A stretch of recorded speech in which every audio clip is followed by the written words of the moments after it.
لیکن اس طرح کہ وہ مجھے نہ دیکھ سکے۔ مگر جیکی آپ… نہیں تابش، اب کچھ نہیں کہنا، میں نے یہی چیز تم سے مانگی ہے، یہ مجھے ویسے ہی دے دو جیسے میں چاہتا ہوں، اس کے بارے میں کوئی سوال نہ کرنا، نہ کوئی دلیل دینا۔ اگر ایسا کرو گے تو میں سمجھوں گا کہ تم نے میری پہلی اور آخری خواہش پوری نہیں کی۔ اس کے لہجے میں کوئی ایسی بات تھی کہ میں خاموش رہنے کے سوا اور کچھ نہ کر سکا۔ وہ عجیب موڈ میں تھا، اس کے پورے جسم میں ہلکی سی لرزش طاری تھی، وہ ہیجانی انداز میں بول رہا تھا۔ اس نے مجھ سے ساری تفصیل پوچھی کہ شکنتلا سے میری ملاقات کیسے اور کیوں کر ہوئی۔ میں نے اسے کافی کچھ بتا دیا۔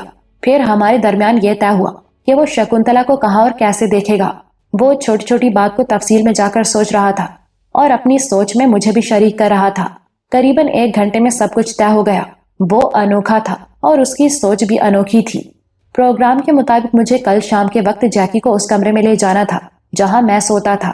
یہ کمرہ سلطانہ کے کمرے کے ساتھ واقع تھا۔ شکنتلا چونکہ سلطانہ والے کمرے میں ٹھہری ہوئی تھی، لہٰذا جیکی کے لیے ممکن تھا کہ وہ میرے کمرے سے اسے تسلی کے ساتھ دیکھ سکے۔ پروگرام کے مطابق میرے کمرے میں بالکل تاریکی رہنی تھی اور دونوں کمروں کی ایک درمیانی جالی دار کھڑکی کو میں نے تھوڑا سا کھول دینا تھا۔ جیکی کو گاہے بگاہے کھانسی بھی ہونے لگتی تھی۔ اگر کہیں ایسا کچھ ہو جاتا تو وہ کمرے کے ملحقہ غسل خانے میں گھس سکتا تھا۔ اگلی صبح شکنتلا سے ملاقات ہوئی۔ وہ اب کافی حد تک نارمل تھی۔ ایک وحشت زدہ ہرنی کسی کیفیت جو اس کی آنکھوں میں نظر آتی تھی اب معدوم ہو چکی تھی۔ چھوٹے سرکار سے اس کی ملاقات ہو چکی تھی اور اس نے اپنی گفتگو سے شکنتلا کی تشویش کافی حد تک دور کر دی تھی۔ صفیہ سمیت 3 ملازمائیں ہمہ وقت شکنتلا کی خدمت پر معمور کر دی گئی تھیں۔ اس کے علاوہ شکنتلا کی اضافی تسلی کے لیے قیام گاہ کے باہر گارڈ بھی بٹھا دیا گیا تھا۔ شکنتلا نہایت نفیس مزاج کی مالک تھی۔ لباس اور خوشبو وغیرہ کے معاملے میں اس کا انتخاب بھی اعلیٰ درجے کا تھا۔ اس کی نشست و برخاست میں وہ شاہانہ رکھ رکھاؤ تھا جس کا تعلق یقیناً راج بھون کے ماحول سے تھا۔ شکنتلا میرے بارے میں فقط اتنا ہی جانتی تھی کہ میں ان افراد میں سے ہوں جو ماضی میں بدھا کا مقدس مجسمہ چوری کرنے کے الزام میں پاکستان سے پکڑ کر یہاں بانڈیل اسٹیٹ میں لائے گئے تھے اور بعد میں مختار راجپوت کی بیٹی نے خود کو راج بھون کی فیری بننے سے بچانے کے لیے مجھ سے شادی کر لی تھی۔ وہ پاکستان کے بارے میں کافی کچھ جانتی تھی، خاص طور سے کھلاڑیوں اور اداکاروں کے بارے میں۔ اس نے مجھ سے لاہور، انارکلی، کلفٹن اور موہنجو دڑو جیسی جگہوں کے متعلق دلچسپی سے سوالات کیے۔ اپنی ہندی میں وہ انگریزی کے الفاظ بھی روانی سے استعمال کر جاتی تھی۔ وہ ابھی ناشتے سے فارغ ہوئی تھی۔ اس کی سفید رنگت میں گلابی پن کی آمیزش تھی اور خد و خال سے خاندانی نجابت جھلکتی تھی۔ راج بھون میں یقیناً اسے حکم جی کی دراز دستیوں اور منمانیوں کا سامنا کرنا پڑا تھا، لیکن اس اکھاڑ پچھاڑ نے اس کی شخصیت کے مجموعی تاثر کو کچھ زیادہ گہنایا نہیں تھا۔ وہ ذرا کھوئے کھوئے انداز میں میری طرف دیکھنے کے بعد بولی، مجھے ایک بات بتاؤ تابش، کیا رات کو یہاں کوئی گا رہا تھا؟ میں چونک گیا، تاہم اپنے تاثرات کو سنبھالتے ہوئے کہا، مہمان خانے کی طرف ہارمونیم بج رہا تھا، لیکن گانے کا تو پتہ نہیں۔ ہارمونیم تو میں نے بھی سنا تھا، لیکن یہ اور آواز تھی، اور یہ زیادہ دور سے بھی نہیں آوت تھی۔ کس طرح کی آواز تھی؟ میں نے تفصیل چاہی۔ اس کے چہرے پر شدید الجھن نظر آئی۔ وہ در و دیوار کو دیکھتے ہوئے بولی، کوئی بہت مدھم آواز میں گا رہا تھا، پتہ نہیں کون سی زبان تھی، لیکن طرز کچھ سنی ہوئی سی لگت تھی۔ یہاں بہت سے گانے والے ہیں، چھوٹے سرکار خود بھی اچھی موسیقی کو پسند کرتے ہیں۔ شام کے بعد اکثر راگ رنگ کی محفل جمتی ہے۔ نہیں، یہ محفل والا میوزک نہیں تھا۔ وہ بدستور الجھن زدہ تھی۔ میں کچھ دیر تک شکنتلا کے ساتھ موجود رہا۔ ملازمہ صفیہ بھی بالو کو لے کر وہاں آ گئی۔ شکنتلا نے بالو کو اٹھا کر پیار کیا۔ وہ سلطانہ کو اچھی طرح جانتی تھی۔ اسے سلطانہ کی ساری رودات معلوم ہو چکی تھی۔ وہ بھی اس خبر پر پریشان تھی کہ سلطانہ کسی خطرناک ارادے کے ساتھ دیوان کو چھوڑ چکی ہے۔ شکنتلا کا دھیان بھی سیدھا جارج کی ستم ظریفیوں کی طرف ہی جا رہا تھا اور اس کا خیال تھا کہ سلطانہ جارج سے بدلہ لینے کی کوشش کرے گی اور یہ کوشش خود سلطانہ کے لیے نقصان دہ ثابت ہوگی۔ وہ بالو کو پیار کرتی رہی، مجھ سے سلطانہ کی تلاش کے بارے میں باتیں بھی کرتی رہی اور صفیہ کو چھوٹی موٹی ہدایات بھی دیتی رہی، لیکن اس کے چہرے پر الجھن کی لکیریں موجود رہیں۔ اس کی الجھن کی وجہ تک پہنچنا میرے لیے مشکل نہیں تھا۔ اس نے کل رات جیکی کو گاتے سنا تھا۔ یقیناً وہ نیپالی گیت پہلے بھی کبھی اس کے کانوں میں پڑ چکا تھا۔ اب وہ آواز اس کے دل و دماغ میں ماضی کا کوئی نقشہ کھینچ رہی تھی۔ یہ تو وہ تصور بھی نہ کر سکتی تھی کہ جیکی زندہ حالت میں یہاں اس چار دیواری میں موجود ہوگا۔